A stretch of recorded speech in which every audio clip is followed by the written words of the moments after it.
অন্তর্বর্তী সরকারের ৮ জন উপদেষ্টার সীমাহীন দুর্নীতির প্রমাণ নিজের কাছে রয়েছে, এমন চাঞ্চল্যকর তথ্য দিলেন সাবেক সচিব ও বিএনপি চেয়ারপারসন খালেদা জিয়ার একান্ত সচিব এবিএম আব্দুস সাত্তার। অবসরপ্রাপ্ত এই সচিব বলেন, এই উপদেষ্টাদের সঙ্গে যোগাযোগ ছাড়া গুরুত্বপূর্ণ পদে নিয়োগ হয় না, বদলিও হয় না।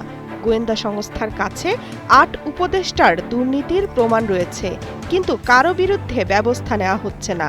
আব্দুস সাত্তার বলেন, কষ্ট লাগে একজন উপদেষ্টার এপিএস এর অ্যাকাউন্টে ২০০ কোটি টাকা পাওয়া গেলেও তার বিরুদ্ধে কেন ব্যবস্থা নেওয়া হয় না। তিনি প্রশ্ন করেন, স্বাস্থ্য মন্ত্রণালয়ের মতো একটি মন্ত্রণালয় নূরজাহান বেগম চালাতে পারেন? স্থানীয় সরকার মন্ত্রণালয় এবং যুব ও ক্রীড়া মন্ত্রণালয়ের মতো দুটি গুরুত্বপূর্ণ মন্ত্রণালয় একজন অনভিজ্ঞ উপদেষ্টা দিয়ে চালানো ঠিক হচ্ছে?